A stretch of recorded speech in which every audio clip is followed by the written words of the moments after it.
The woman is drowning when Caleb Rourke hears her scream cut through the roar of the Ironwood Creek. And in that single moment, the solitary life he has built from silence and guilt threatens to collapse. The spring melt has turned the creek into a monster, churning, violent, swollen with the rage of mountain snow given sudden freedom. Caleb stands on the bank, a man who has spent years perfecting the art of turning away. But her voice will not release him. He moves without thinking, the old instincts of the scout rising from where he buried them a decade ago. The water strikes him like cannon fire, cold enough to steal breath, strong enough to kill. Sarah Vance is tangled in debris, her dress heavy as iron chains, one arm clutching a waterlogged satchel as if it contains her very soul. Caleb fights the current with the same desperate fury he once reserved for keeping men alive on blood-soaked battlefields. When he drags her onto the muddy shore, she is more corpse than woman. Lips blue, eyes rolled back, that satchel still locked in her death grip. Caleb performs the brutal work of forcing water from her lungs. And when Sarah finally gasps and retches and lives, he sees something in her eyes that mirrors his own ruined heart. She does not thank him. She only stares at the gray sky above as if wondering why God would be so cruel as to save her. The flood has erased the world between Caleb's cabin and the town of Blackwood. No passage, no escape, only the two of them trapped by water and fate. He carries Sarah through the mud, her body light as kindling, her silence heavy as stone. His cabin is a rough place, built for one man's exile. And now it must become a sanctuary for two people who have forgotten what sanctuary means. Inside, Caleb tends to her injuries with the efficiency of someone who has sewn too many wounds. Her shoulder is dislocated, her hands are torn and bleeding. But it is the fear in her eyes that wounds him most. The way she flinches when he reaches to help, the way she watches the door as if expecting devils to crash through. When he finally steps back and tells her she is safe, Sarah Vance does something that breaks him. She begins to unbutton her dress with shaking hands and asks in a voice scraped raw if he will let her stay if she undresses. Caleb turns away so quickly he nearly knocks over the table, his chest tight with rage at whatever men have taught her. This is the currency of survival. He tells her no in a voice that comes from somewhere deep and true. He tells her she owes him nothing. He tells her she can sleep by the fire and heal and leave when the waters recede. And for the first time in years, Caleb Rourke speaks words that cost him something to give. Sarah does not believe him at first. How could she when belief has been beaten out of her? But when Caleb wraps himself in a blanket and settles on the far side of the room, putting distance between them like a vow, she begins to weep. Not from fear this time, but from something more dangerous. Hope. 3 days pass before Sarah speaks of anything but necessity, and when she finally does, it is night, and the fire has burned low and the darkness makes confession easier. She tells Caleb about Jedediah Vance, a man who married her not out of love, but out of ownership, who gambled away fortunes he never possessed, who used his fists to silence her voice and his cruelty to break her spirit. She tells him about the marriage that was never properly recorded, leaving her a ghost in the eyes of the law, no widow, no heir, only a woman with nothing. Caleb listens without interruption, his scarred hands working at a piece of harness leather, giving his rage somewhere to go. He has known men like Jedediah Vance, men who wore uniforms and called themselves soldiers, but were really just predators given permission by war. When Sarah speaks of the debts her husband left behind, debts that now hunt her like wolves, Caleb feels the old familiar weight of injustice settling on his shoulders. Then it is his turn, and the words come hard, pulled from him like bullets from old wounds. He tells Sarah about the war, not the glory that poets write about, but the mud and blood and the screaming that never stops even in memory. He tells her about his younger brother, fresh-faced and eager, who died in Caleb's arms at Shiloh while Caleb lived on to carry the guilt. He tells her about his fiancée, who could not love a man who came back broken, who married another, and left Caleb to his self-imposed exile by the Ironwood Creek. Sarah does not offer him pity. She knows pity is just another word for dismissal. Instead, she tells him that survival is not a sin. And for the first time since the war ended, Caleb feels the possibility that she might be right.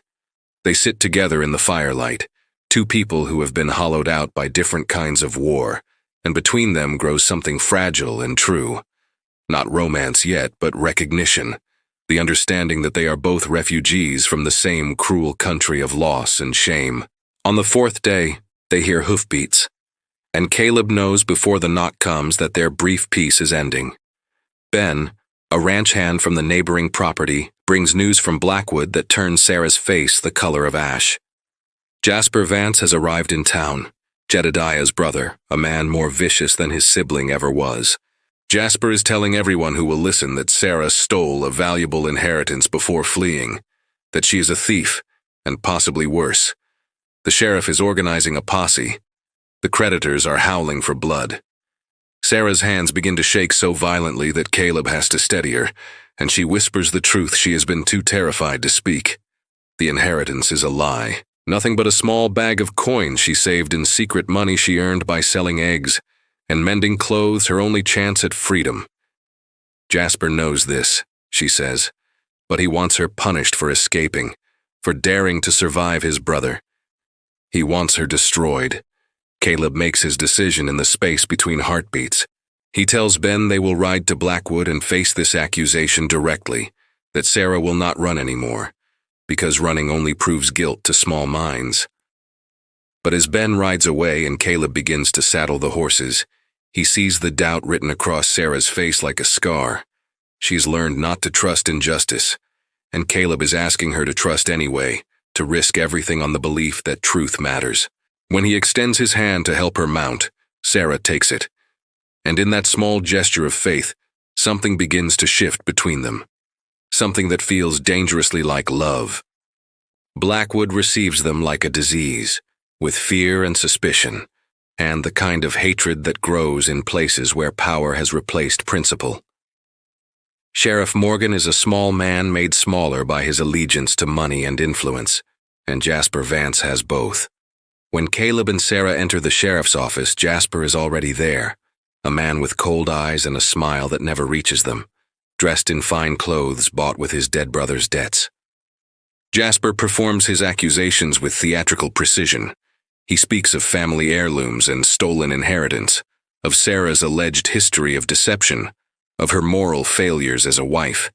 He produces documents that look official but are built on lies, and Sheriff Morgan nods along as if truth is determined by whoever speaks loudest.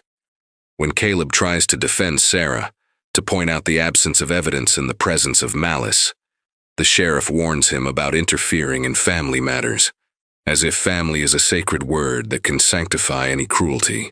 Sarah stands silent through the performance, her spine straight despite the fear Caleb can see trembling beneath her skin. She has learned that defending herself only provides more ammunition for her accusers, that silence is sometimes the only dignity left to the powerless. But when Jasper speaks of Jedediah with false reverence, calling him a good man undone by a treacherous wife, something breaks in Sarah's careful composure.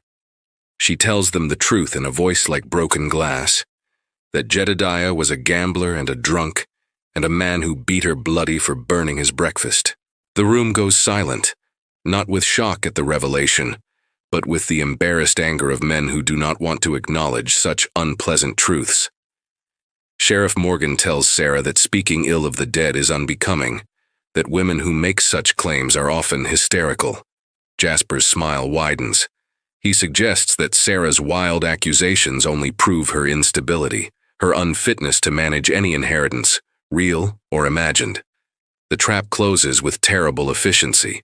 Caleb sees it happening and feels the old war fury rising in his blood, the urge to overturn the desk and drag these men outside and teach them what justice looks like when the law has abandoned its post. But he also knows that violence now would only seal Sarah's fate, would transform her from victim to accomplice. So instead, he does something harder. He stays calm, he thanks the sheriff for his time, and he leads Sarah out of that poisoned office before the situation can deteriorate further. On the street, Sarah finally breaks, not into tears but into bitter laughter. She asks Caleb if he understands now, if he sees that there is no justice for women like her, that the law was written by men like Jasper to protect men like Jasper. Caleb cannot argue because she is right, but he also refuses to accept that this is the end of the story. He tells Sarah they will gather evidence, find witnesses, take their case to Judge Harrison, who served in the war and might remember what honor means.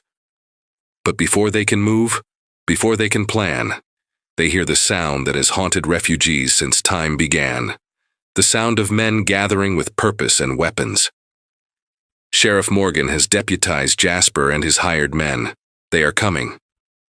Caleb grabs Sarah's hand, and they run through the back alleys of Blackwood like criminals, like the fugitives the town has decided they are. Behind them, the posse grows louder, fueled by righteous certainty and the promise of violence. Ahead of them, only the uncertain darkness and the hope that somewhere in this corrupted territory, there is still a place where truth matters more than power. The barn sits 3 miles outside Blackwood, its roof half collapsed and its walls marked by decades of Montana winters, and it becomes the cathedral where Sarah Vance finally speaks her most terrible truths. They arrive breathless and bleeding, Sarah's hands torn from climbing fences, Caleb's shoulder wrenched from pulling them both over a creek, and for a moment, they simply collapse into the moldy hay and let exhaustion claim them. But exhaustion is a thin blanket against memory. And as the night deepens and the distant sounds of the posse fade, Sarah begins to shake. Not from cold, but from the seismic pressure of secrets too long contained.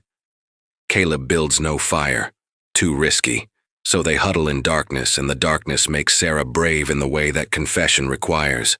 She tells him about the satchel she clutched in the flood, the one she nearly died protecting. Inside are $37.60, her entire savings, earned coin by coin through work her husband never knew about, hidden from a man who would have gambled it away or beaten her for the presumption of having something that was hers.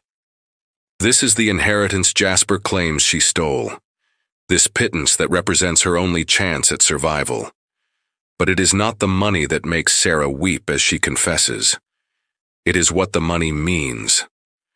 She tells Caleb that she was saving to run, that she endured years of Jedediah's cruelty, because she needed time to gather enough coins to disappear.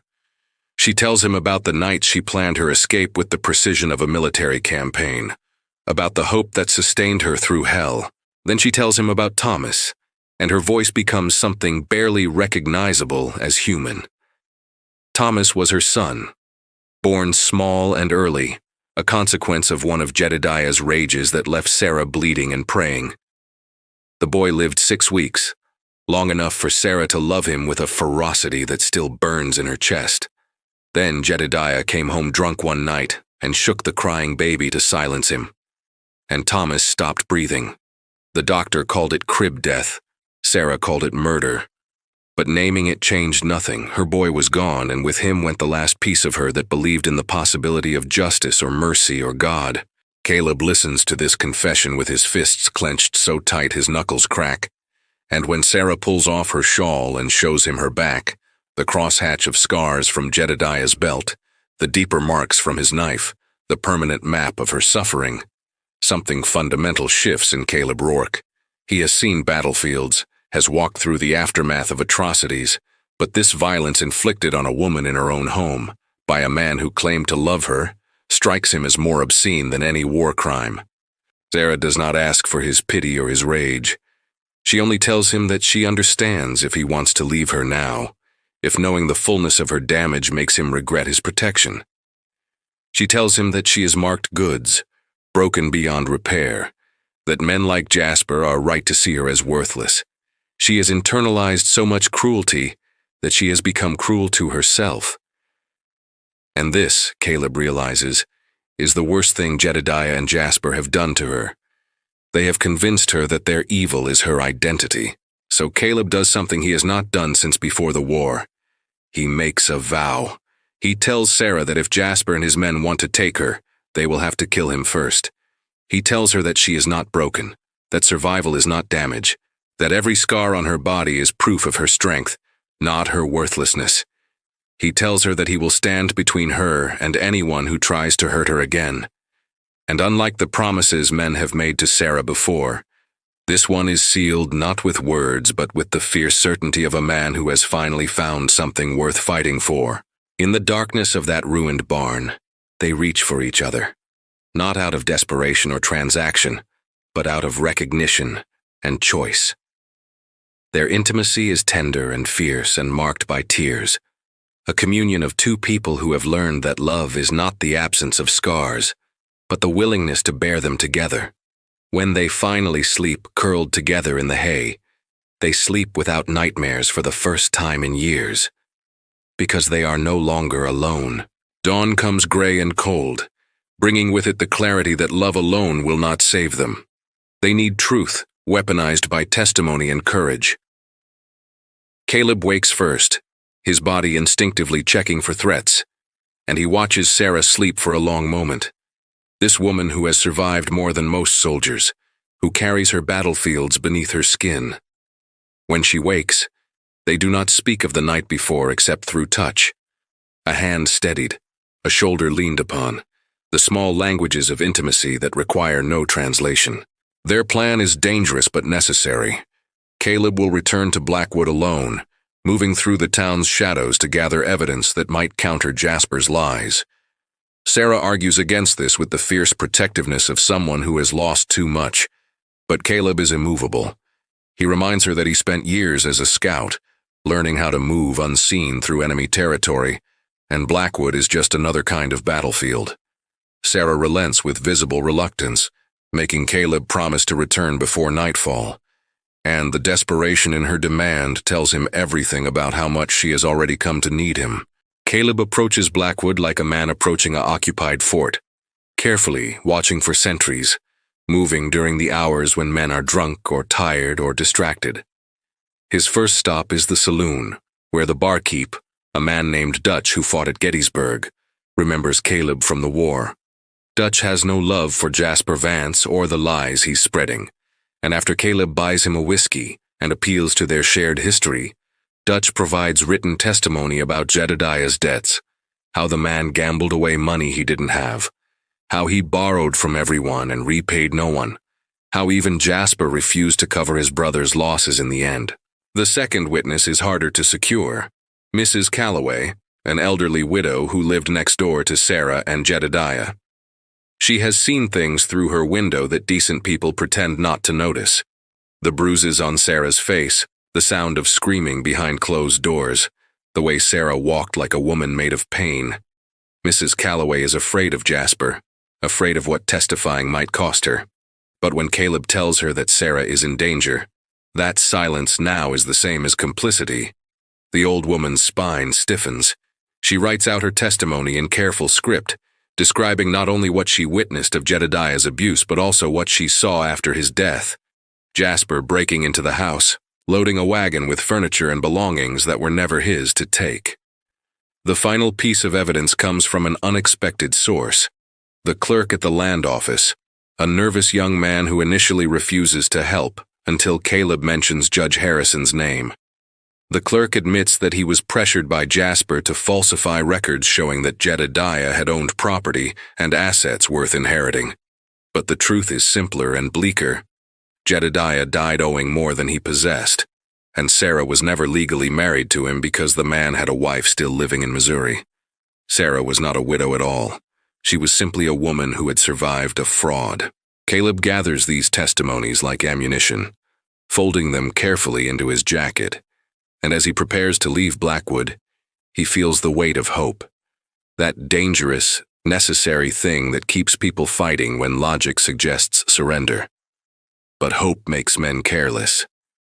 And Caleb does not see the ranch hand watching from the saloon doorway, does not hear the man slip away to inform Jasper that the scout has been gathering evidence.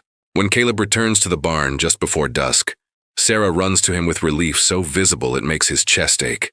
He shows her the testimonies, explains what they have learned, and watches her face cycle through emotions too complex to name. The revelation that she was never legally married brings unexpected freedom. She owes nothing to Jedediah's memory, nothing to the Vance name, nothing but what she chooses to carry. Caleb tells her about Judge Harrison, a man known for fairness and honor, and proposes that they ride to his home in the morning and present their case directly.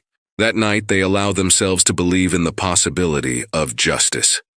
They talk about what comes after, not making grand plans, but speaking in tentative hypotheticals about a life where they are not running, not hiding, not looking over their shoulders. Sarah admits that she has not allowed herself to imagine a future in years, that hope felt too much like setting herself up for another kind of loss. Caleb tells her that he understands, that after the war he stopped planning beyond the next sunrise. But now with her, he wants to try imagining more. They fall asleep holding each other. Two people who have learned that peace is not the absence of war, but the presence of someone worth fighting beside. And they do not hear the horses approaching in the darkness, do not sense the danger closing in until it is almost too late. Morning arrives with violence. Jasper Vance and his hired men surround the barn before dawn, moving with the coordination of predators who have hunted together before. The first Caleb knows of the attack is the sound of rifles cocking, the creak of men positioning themselves around every exit. He wakes Sarah with a hand over her mouth, whispers for her to stay low, and reaches for his revolver with the muscle memory of a man who has fought his way out of worse situations. But he also knows they are outnumbered and outgunned and trapped. Jasper calls out from the safety of cover, his voice carrying false reasonableness. He says he only wants to talk, to resolve this situation without bloodshed, that Sarah should come out and answer for her crimes.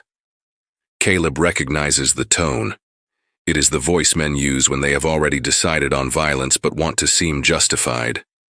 He calls back that they will not surrender to a lynch mob, that they are taking their evidence to Judge Harrison, that Jasper should be worried about answering for his crimes. The response is a bullet that punches through the barn wall 6 inches from Caleb's head, and then the negotiation is over, replaced by the thunder of gunfire that Caleb knows too well. He returns fire while pulling Sarah deeper into the barn, looking for cover, for options, for anything that might keep her alive. The barn offers little protection. Its walls are old and thin, and bullets chew through the wood like it is paper. Sarah stays pressed to the ground, her hands over her head, and Caleb feels the old familiar calculation of combat. How many shots until he is empty? How many men outside? How long until they simply burn the barn down around them? Then Jasper makes his mistake.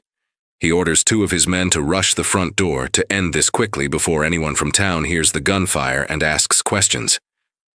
The men come through in a fury of boots and curses, and Caleb meets them with the cold efficiency of a scout who has killed more men than he can count. One goes down, with a bullet in the chest. The other crashes into Caleb, and they go tumbling across the barn floor in a tangle of limbs and desperation. Caleb is older now, not the young soldier who could fight for hours without tiring, and his opponent is younger, stronger, fueled by the reckless courage of someone who thinks he is on the right side. They grapple for control of the knife that has appeared in the man's hand, and Caleb feels his strength beginning to fail, feels the blade inching closer to his throat. Then he sees Sarah rising from behind the hay bale, sees her grabbing a fence post like a club, sees her bring it down on the attacker's skull with all the accumulated rage of her suffering. The man drops, unconscious or dead, and Caleb gasps his gratitude. But there is no time for relief because Jasper is coming through the door now, his face twisted with fury, his gun raised and aimed at Sarah. Caleb throws himself between them without thought, without hesitation, and feels the impact of Jasper's blade. Not the bullet he expected, but the knife thrust that catches him below the ribs and steals his breath. He goes down hard, his vision graying at the edges, and through the fog he sees Sarah's face above him, sees her scream. His name, sees her reach for his fallen pistol, sees her rise like an avenging angel with the gun trembling in her hands. Jasper laughs at her, tells her that women do not have the stomach for killing, that she should put the gun down before she hurts herself. Sarah proves him wrong with a single shot. Her first bullet takes one of Jasper's men in the shoulder, spinning him around and sending him crashing through the barn wall. Her second shot goes wide, but it does not matter because the men outside have stopped shooting, have realized that the situation has become more complicated than they were paid for. Jasper backs toward the door with his hands raised, his bravado replaced by genuine fear, and Sarah follows him with the gun never wavering. She tells him in a voice like iron that if he ever comes near her again, if he ever speaks her name or spreads his lies, she will finish what she started. She tells him that she is done running, done apologizing, done letting men like him decide what she deserves. Then she fires a shot past his head, close enough that he feels the heat of the bullet, and Jasper Vance runs. His men follow, dragging their wounded, leaving only silence and gun smoke and the sound of Caleb struggling to breathe. Sarah drops the gun and falls to her knees beside him, pressing her hands to his wound with the desperation of someone who has already lost too much. She begs him not to die, not to leave her, not after she has finally learned what it means to be loved. Caleb tries to tell her he is fine, that he has survived worse, but the words come out bloody and unconvincing. Through his fading consciousness, he sees her face above him, beautiful and terrible and absolutely resolved, and he understands that Sarah Vance is no longer the broken woman he pulled from the river. She has been forged by fire into someone new, someone who will not be destroyed. Sarah gets Caleb onto a horse through sheer force of will, dragging him, lifting him, refusing to accept that his weight and his wound might make it impossible. She ties him to the saddle the way she has seen cowboys secure injured men, and she rides for town, with one hand on the reins and one hand pressed to his side, trying to keep his life from leaking away. The journey that should take an hour takes 3 because she cannot push the horse harder without killing Caleb from the jostling. And every minute that passes feels like an hour, every heartbeat under her palm a small miracle. Blackwood sees them coming and draws back in shock, the woman they hunted returning with a dying man, both of them painted in blood and defiance. Sarah does not ride to the sheriff's office. She goes straight to Judge Harrison's house on the edge of town, and she pounds on his door with the fury of someone who will not be turned away. When the judge opens the door, a gray-haired man with the bearing of someone who has commanded men in battle, Sarah tells him everything in a voice that will not break, will not plead, will only demand the justice that has been denied. Judge Harrison takes one look at Caleb's ashen face and makes his decision. He calls for the doctor, orders his servants to prepare a bed, and tells Sarah that she will explain everything while the physician works. So while the doctor cuts away Caleb's shirt and probes for the blade's damage, Sarah speaks with the clarity of someone who has nothing left to lose. She tells the judge about Jedediah's abuse and Jasper's lies, about the testimonies Caleb gathered and the ambush at the barn, about the years of suffering that have led to this moment. Judge Harrison listens without interruption, his face betraying nothing. But Sarah sees the flicker of recognition when she mentions Caleb's war service, sees the tightening around the judge's eyes when she describes Jasper's crimes. When she finishes, the judge asks her one question: can she prove any of this? Sarah reaches into Caleb's blood-stained jacket and produces the folded testimonies, handled carefully as if they are holy texts. The judge reads them in silence, his expression growing darker with each page. Then he stands, puts on his coat, and tells Sarah that he is going to the sheriff's office to issue arrest warrants for Jasper Vance and his men, for assault, for attempted murder, for bearing false witness, for every crime the law can name. Sarah asks what happens to her, whether she will face charges for shooting Jasper's man, and Judge Harrison gives her a look that is almost kind. He tells her that a woman defending herself and her wounded companion from armed attackers has committed no crime in any court that matters, and that anyone who says otherwise will answer to him. The judge leaves, and Sarah returns to Caleb's bedside where the doctor is finishing his work. The blade missed the vital organs, but has left damage that will take weeks to heal, if infection does not set in. The physician tells Sarah to keep the wound clean, to watch for fever, to prepare herself for the possibility that even his best efforts might not be enough. Then he departs, leaving Sarah alone with an unconscious Caleb and the weight of uncertain hope. For 3 days and nights, Sarah does not leave Caleb's side. She changes his bandages with hands that have learned gentleness again. She sponges the fever that rises and breaks and rises. She talks to him when he thrashes in the grip of nightmares that pull him back to battlefields he has tried to forget. On the third night, when his fever spikes so high that the doctor warns her to make peace with saying goodbye, Sarah leans close to Caleb's ear and tells him that she refuses. She tells him that she did not survive Jedediah only to lose him now, that he made her a promise to stand between her and harm, and he cannot fulfill that promise if he dies. She tells him about the future she has been imagining, not grand or impossible, but real and close. A cabin by the Ironwood Creek with a garden and horses and quiet mornings.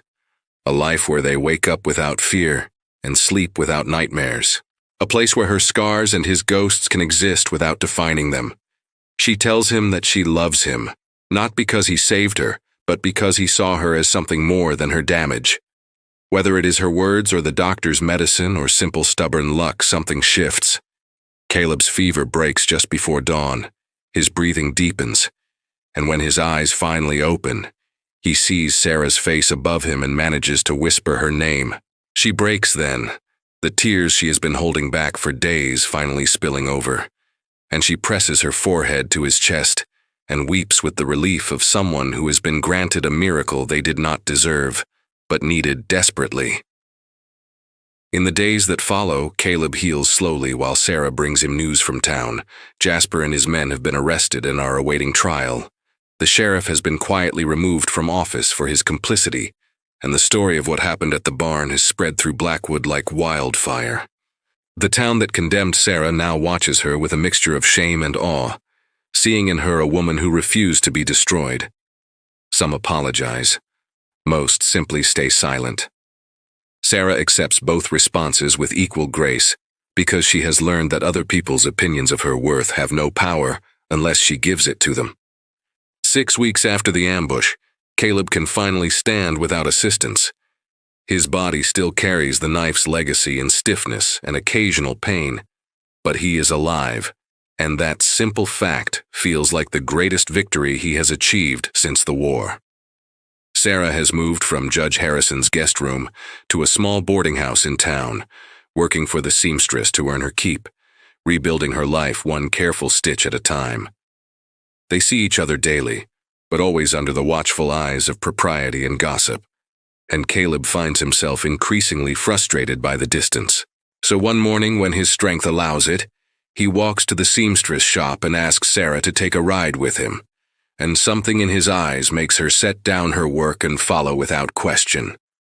They ride together through the spring green hills to the Ironwood Creek, now returned to its peaceful flow after the violence of the flood.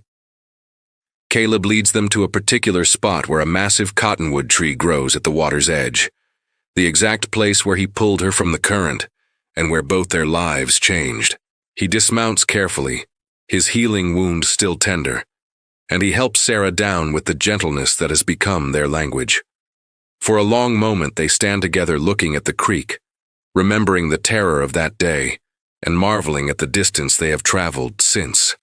Then Caleb turns to Sarah, and does what he has been planning since he woke from his fever and saw her tear-stained face above him. He asks her to be his wife. His proposal is not eloquent or practiced. He stumbles over words, his hands shaking worse than when he faced Jasper's men. He tells her that he has nothing to offer but a scarred heart and a life of hard work, that he cannot promise her wealth or status or freedom from difficulty. He tells her that his nightmares may never fully fade, that some wounds run too deep for time alone to heal. He tells her that he is asking her to tie herself to a man who is still learning how to live without guilt. But he also tells her that he loves her with a fierceness that surprises him, that she has taught him it is possible to build something new from the ruins of what came before. He tells her that he wants to give her the one thing she has been denied her entire life, a choice freely made, a partnership of equals, a home that is sanctuary rather than prison. He offers her not perfection but presence, not rescue but partnership, not a solution but a companion for whatever comes next. Sarah listens to this proposal with tears streaming down her face, and when Caleb finally falls silent, She tells him yes. But she also tells him the truth. She tells him that she brings her own damage to this marriage, that she carries too many ghosts and too much grief, that she wakes some nights from dreams of Thomas and cannot be comforted. She tells him that she may never be the easy, cheerful woman that society expects, that her scars have marked her in ways that will never fully fade. But she also tells him that she loves him with an intensity that terrifies her, that he has given her back the possibility of trust and hope. She tells him that she wants to build a life with him, not despite their wounds, but through the honest acknowledgement of them. She accepts his scarred heart with her own scars, his ghosts with her too many losses, and together they make a vow that is more binding than any formal ceremony, to witness each other's pain without trying to fix it, to stand together against whatever darkness comes, to choose each other daily, even when choosing is hard. Judge Harrison marries them there beneath the cottonwood tree 3 days later. A small ceremony, attended by Dutch from the saloon, Mrs. Calloway, who testified on Sarah's behalf, and a handful of townspeople who have learned to see Sarah as something more than Jedediah's victim. The judge speaks words about commitment and courage, about how marriage is not shelter from the storm but two people choosing to weather it together. When Caleb and Sarah exchange their vows beneath the rustling leaves, they do so with hands clasped tight and voices that carry the weight of everything they have survived. There is no grand celebration afterward, no dance or feast, just a quiet meal at Judge Harrison's table, where the conversation flows easily and the silence between words feels comfortable rather than tense. Sarah laughs for the first time in Caleb's memory, really laughs, head thrown back and eyes bright, at something Dutch says about the war, and the sound strikes Caleb as the most beautiful thing he has ever heard. He realizes in that moment that this is what victory looks like, not the absence of pain, but the presence of joy existing alongside it, not erasing it, but refusing to be erased by it. They spend their wedding night in the boarding house room that Sarah has been renting, and their intimacy is different now, marked by the permanence of vows, by the knowledge that this is not temporary refuge but the beginning of always. Sarah traces the scar on Caleb's side where Jasper's blade entered, and Caleb kisses the scars on Sarah's back, and together they create a new language of touch that speaks of healing rather than harm. They make love slowly, carefully, with the tenderness of people who know how easily bodies can be broken, and how precious it is when they choose to be vulnerable. In the weeks that follow, they begin building their life together. Caleb uses his savings to buy a parcel of land along the Ironwood Creek, not far from where his cabin stands, and they work side by side to raise a proper house. Sarah plants a garden with seeds Mrs. Calloway gives her as a wedding gift, and she tends it with the focused attention of someone cultivating hope as much as vegetables. Caleb breaks horses for neighboring ranches, work that demands skill and patience but allows him to come home each evening to Sarah's cooking and Sarah's company and the profound peace of being known. They do not pretend that marriage has solved their problems or healed their wounds. Caleb still wakes some nights gasping from dreams of Shiloh, and Sarah still flinches sometimes when he moves too quickly or raises his voice in laughter. But they have learned to navigate these moments with honesty. Caleb tells Sarah when he needs space to breathe through his panic, and Sarah tells Caleb when she needs him to hold her while she remembers what was lost. They attend each other's grief without trying to fix it, witnessing each other's darkness without trying to drag them into false light. News reaches them eventually that Jasper Vance has been sentenced to 10 years in the territorial prison for assault and false testimony, a punishment that feels simultaneously too harsh and too lenient. Sarah feels no particular joy at his imprisonment, only a quiet satisfaction that he will not hurt anyone else for a while, that the law has finally acknowledged what was done to her. She does not attend his sentencing.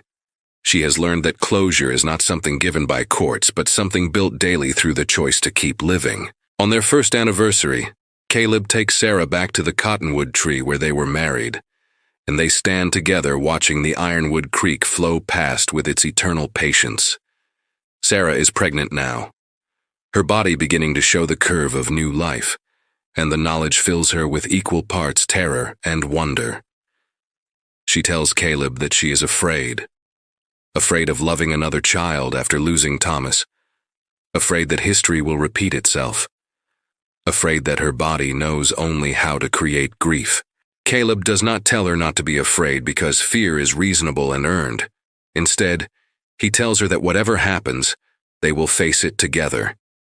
He tells her that this child will be born into a home where violence is not the language of love, where fear does not rule, where both parents have fought too hard for peace to allow cruelty through the door. He tells her that she is not the same woman who lost Thomas, that he is not the same man who survived the war, that they have both been transformed by the choice to believe in something beyond their pain. Sarah leans against him, her hand on the small swell of her belly, and she allows herself to hope. Carefully, tentatively, but truly. She thinks about the woman she was when Caleb pulled her from the flood, how she believed herself worthless and used up and destined only for suffering. She thinks about how wrong that woman was, how survival itself is a kind of defiance, how every day she continues to exist is a victory over everyone who tried to destroy her. As the sun sets over the Montana hills, painting the sky in shades of fire and gold, Caleb and Sarah Rourke stand together beneath the cottonwood tree. Two people who learned that love is not the absence of scars, but the willingness to carry them together. They have built their lives from the ruins of what came before, choosing each other daily, finding in their shared wounds a strange and unexpected kind of grace. The Ironwood Creek flows past them as it always has, indifferent to human drama, bearing witness to the simple truth that some stories end not in tragedy, but in the quiet miracle of two people who refuse to give up. They will face hardship still, winters harsh enough to test their provisions, losses inevitable in any frontier life, the persistent shadows of trauma that never fully fade. But they will face them together. These two refugees from different wars who found in each other something more powerful than rescue or salvation. They found partnership. They found home not in a place but in the presence of someone who sees all their broken pieces and chooses to stay anyway. And when they finally turn from the creek and ride back toward the house they have built together, they do so with hands joined and hearts no longer quite so heavy. Two people who have learned that healing is not the erasure of wounds, but the slow, patient work of learning to live fully despite them. They have survived the fire and emerged not unburned, but unbroken, carrying their scars like medals earned in the hardest war of all. The war to remain human in a world that tries so hard to make people cruel. The story that began with a woman drowning and a man too guilty to live ends with both of them learning to breathe. Learning that sometimes salvation comes not from being saved, but from finding someone willing to be broken alongside you. Someone who understands that strength is not the absence of weakness, but the choice to keep fighting even when every reason to quit seems valid. Caleb and Sarah Rourke build their life beside the Ironwood Creek, two scarred survivors who discovered that love is not about finding someone perfect, but finding someone whose scars fit alongside your own, and choosing every single day to stay. And so the Ironwood Creek carried their story into legend, a tale of pain, redemption, and the kind of love that outlives the scars. If this story reached your heart, don't just ride on. Hit like. It helps these Western tales keep riding strong. Subscribe to the channel for more stories born from dust, fire, and frontier hearts. And down in the comments, tell us where you're watching from. Whether it's the wild plains, the mountain country, or a city far from the trail, every voice helps keep the West alive. Until next time, keep your saddle tight, your spirit steady, and your heart true.